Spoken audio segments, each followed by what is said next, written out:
I'm going to talk about one of my favorite topics, the totalitarianism of knowledge. You can imagine that we're living through a science fiction where knowledge achieves total control over the physical world.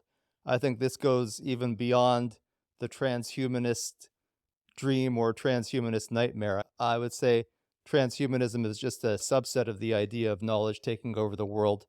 And this phrase, the totalitarianism of knowledge, is something I got from a random aside, I think, that David Deutsch said in one of his podcasts. He said something along the lines of that there's a totalitarian aspect to knowledge. So I just thought I would investigate that. So the major victories for knowledge so far have been DNA, humans, the Enlightenment, and the universal computer.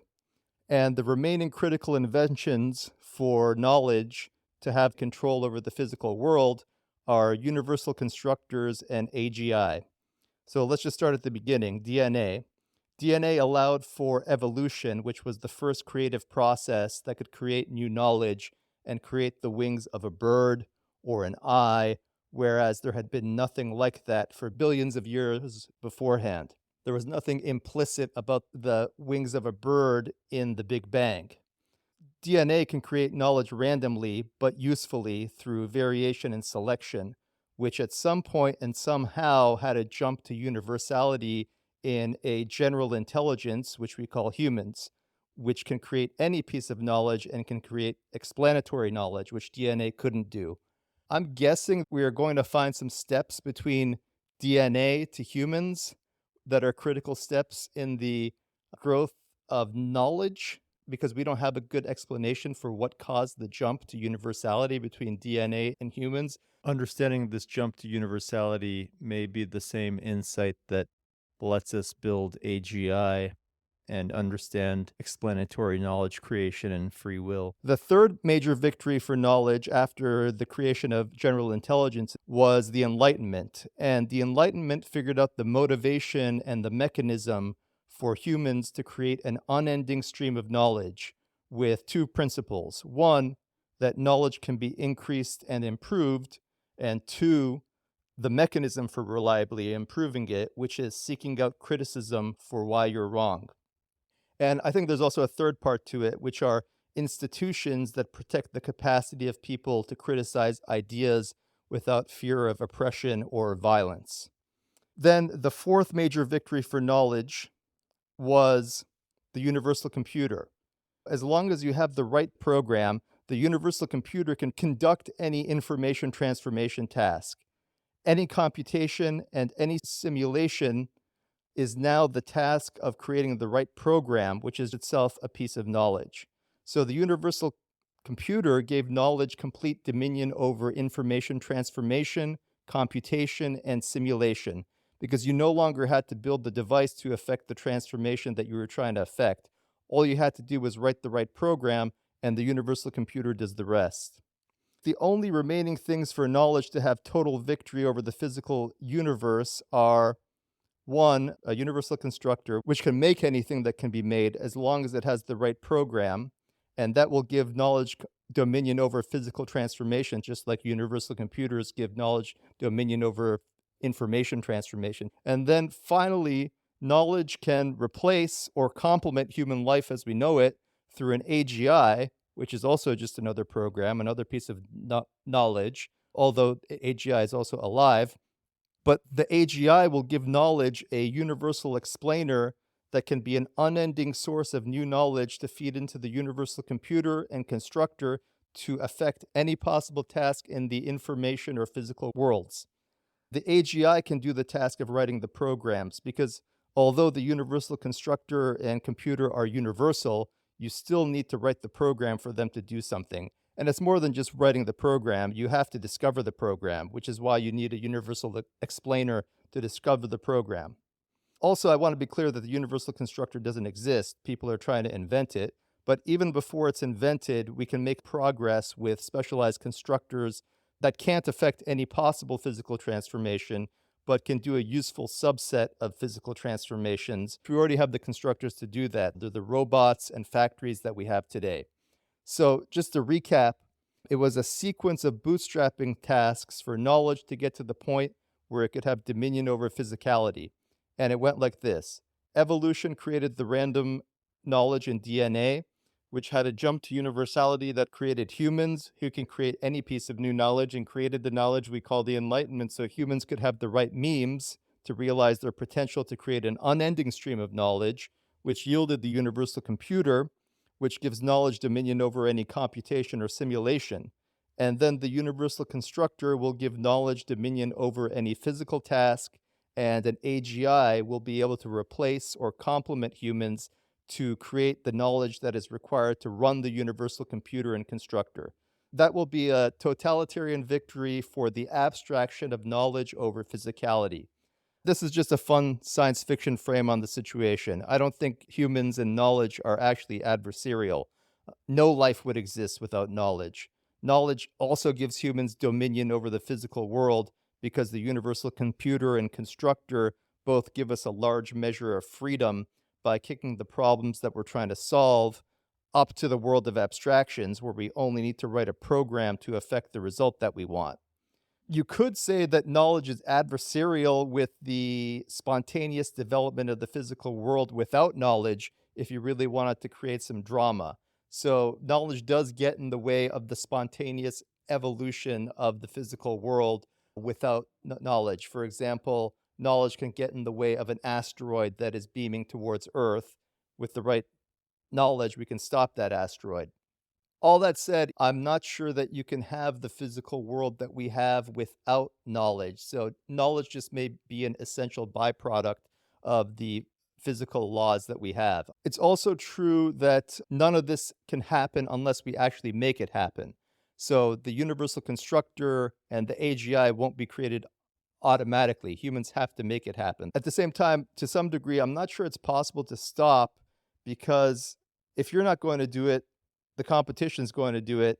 Either a business competitor or a competitor country is going to do it. So you have to do it unless you want to try and institute some kind of one world government to stop it, which won't work anyway. The utility of knowledge engenders a competitiveness that promotes the development and distribution of knowledge once you get to creatures that are universal explainer. So the utility of knowledge causes its own creation and replication. Humans have to do the remaining tasks of creating the universal constructor and AGI. They're not preordained by physics, but there are some aspects of the totalitarianism of knowledge that are actually provided by physics for free. And this is the last thing I want to talk about. You could say whatever physical theory we come up with for knowledge will have to adhere to the following. First, almost all physical transformations can only happen reliably in the presence of knowledge. So the set of physical transformations that happen reliably without knowledge is much smaller. Any physical transformation that is allowed by the laws of physics can happen and will happen in some random universe, but they don't happen reliably without the presence of knowledge. For example, factories can spontaneously assemble themselves as long as it doesn't break the laws of physics. And there are universes where factories and cars are spontaneously assembled without people doing any work, but that's not reliable. If we want to do that reliably, you need knowledge to assemble those factories. To put it another way, to assemble those factories across a broad set of universes as opposed to a small set of random universes. Again, most physical transformations require knowledge to be instantiated reliably. Second, only knowledge creates resources. Nothing is a resource by itself. Only knowledge makes it a resource. For example, a rock like coal is just a rock until you create the knowledge of turning it into heat or work. And it's not just a one-time process to turn something into a resource. The work of knowledge on an object can conceive of infinite new utilities for that object. So you can come up with more interesting things to do with coal than just setting it on fire. Maybe you can use it to run a steam engine. Third, you can't understand the behavior of anything that is affected by knowledge without understanding that knowledge. In the case of humans, you actually can't understand humans unless you understand everything, because humans can create knowledge about everything, and that knowledge can affect their behavior. In general, you have to understand the totality of knowledge to understand the behavior of any universal explainer like a human or an AGI. If you read the beginning of Infinity, David Deutsch explains this through the example of the champagne bottle and the fridge in the laboratory for the search for extraterrestrial intelligence. So these last three bits of totalitarianism are universal truths about knowledge that are provided by physics in any universe where knowledge exists. They're not part of the science fiction story, which relied on phenomenon like DNA or the creation of humans, which I don't think are preordained by physics. So just to repeat them, most physical transformations can only happen reliably in the presence of knowledge. Second, only knowledge can turn things into resources. And then three, you can't understand anything without understanding all of the knowledge that can affect it. That's it. I hope we have some questions. In academia, sometimes they're nonsense studies that are published because I'll just give an example. So the idea that parenting has no effect on life outcomes is nonsense, but it's a very popular idea in academia. To me, that's connected with your last thought, which is that you'd have to know everything about everything to make that call. Effectively, to say that a parent has zero effect on life outcomes and is supposed to be a commentary on IQ is immutable. It's like that would be to say that a child's environment has 0% to do with their life outcomes. Anything that you've inherited in your DNA can be overridden by knowledge, by what you eat, what you see, the knowledge you gain, the books you read, the medicines you take, or just by rewriting your DNA directly. So I don't think it makes sense to say that parenting doesn't have effect on life outcomes. Let's say your IQ or your height is hereditary. You can override that with knowledge. If there's a study that says IQ is hereditary, first, IQ is just some test. And whatever correlation or causation there is between IQ and life outcomes, that can be overridden by knowledge. And if there's a study that says that people with a certain IQ tend to have a certain set of life outcomes, let's say they get into fewer car crashes, that average outcome for people with a certain IQ, it's just a study of the past. Knowledge creation can change that. And from a personal point of view, whatever the distribution of outcomes is that goes into that average, that people with a certain IQ tend to get into fewer car crashes, you can put yourself anywhere on that distribution through the decisions that you make and the knowledge that you gain and the knowledge that you and others create. Personally, insofar as I'm being pedagogical to the people around me, I just assume that everybody's capable of everything.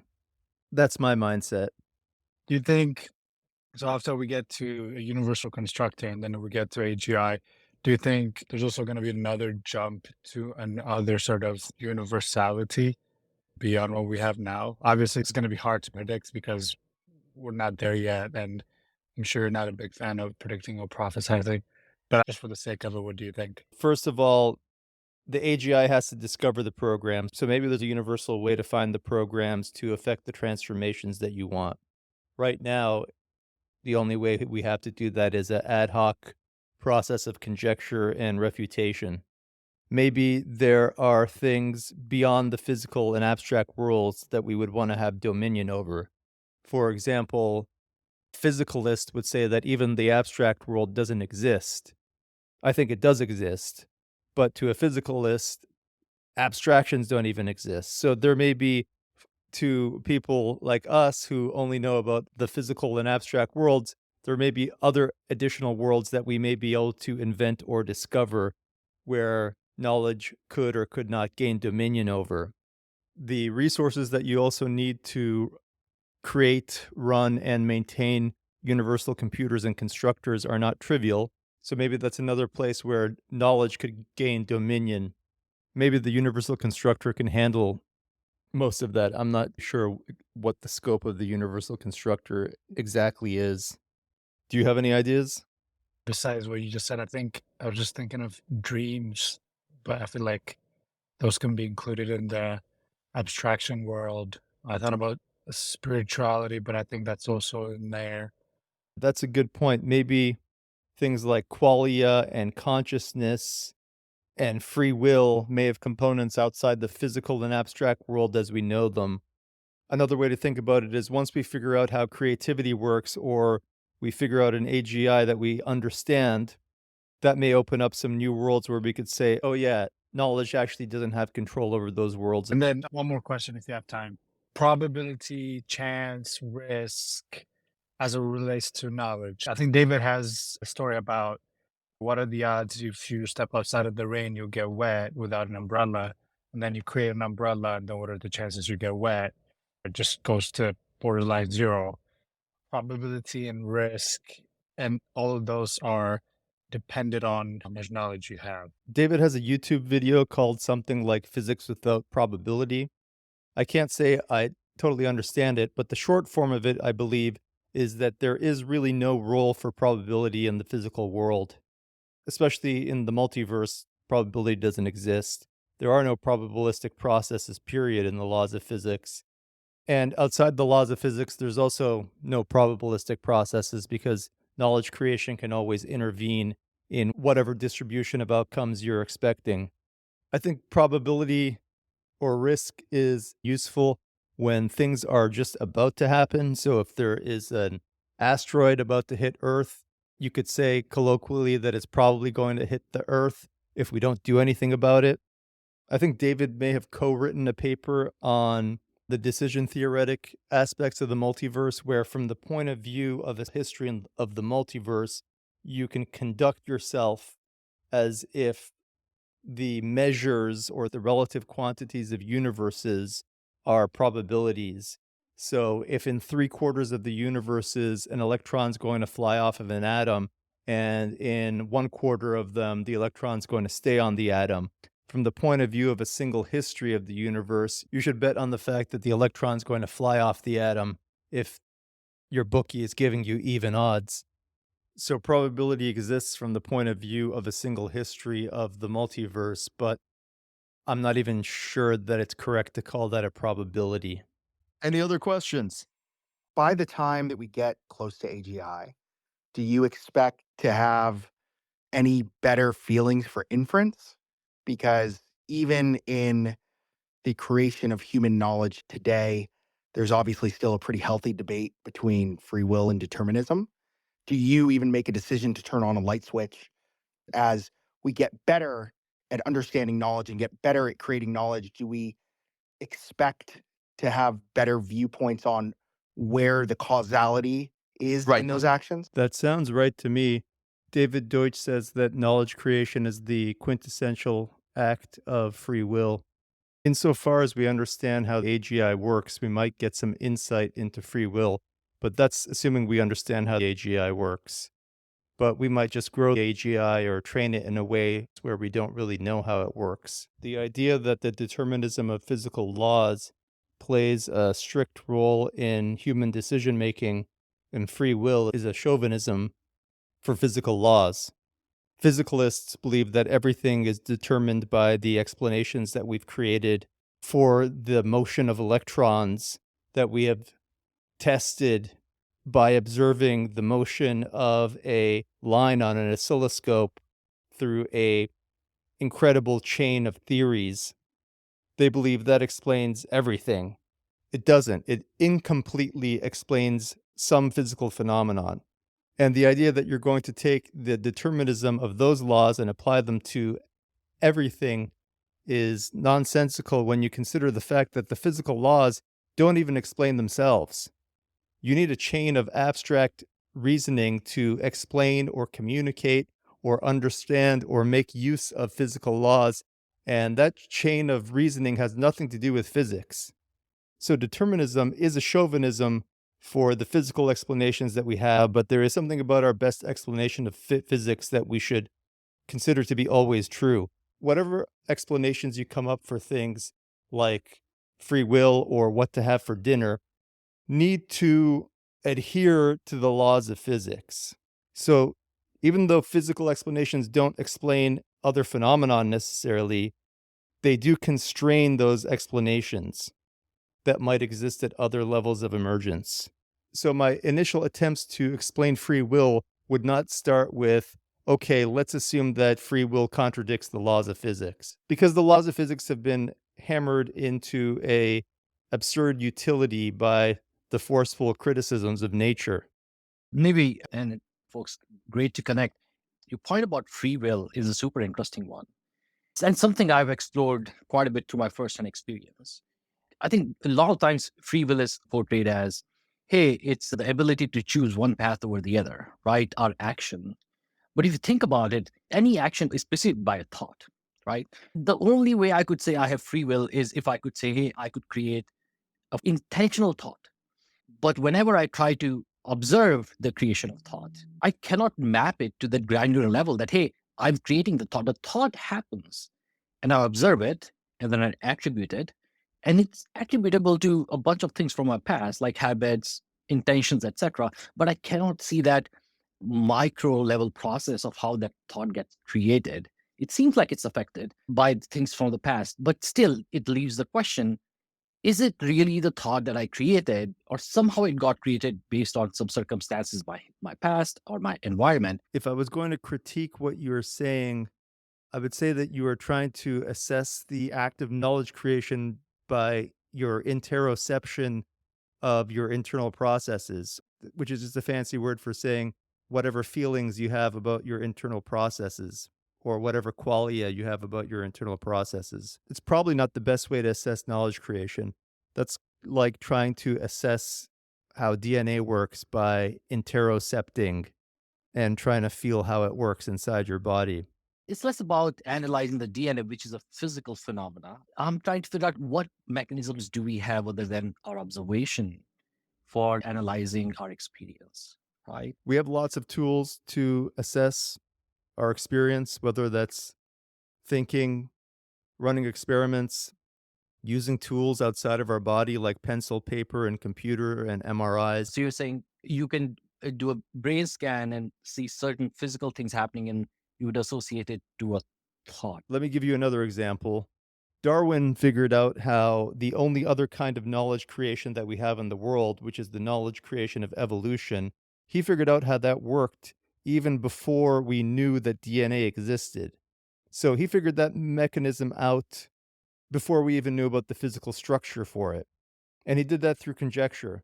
To solve your problem of where ideas come from will require a conjecture at some point. Maybe another way to address what you're saying, yes, it's hard to interocept where an idea comes from in our body.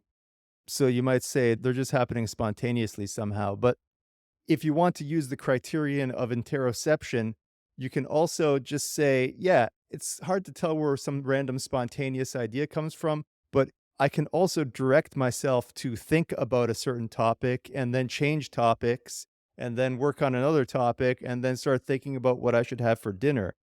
So I can willfully direct my line of thinking as well. Interoception is a tool, but I would say there's many other tools out there that you should consider using. It's been great talking to you guys and girls, and thank you for coming. I really appreciate it, and I also appreciate the questions. I hope you can make it to the next one. Cheers to everybody. Thanks for hanging out.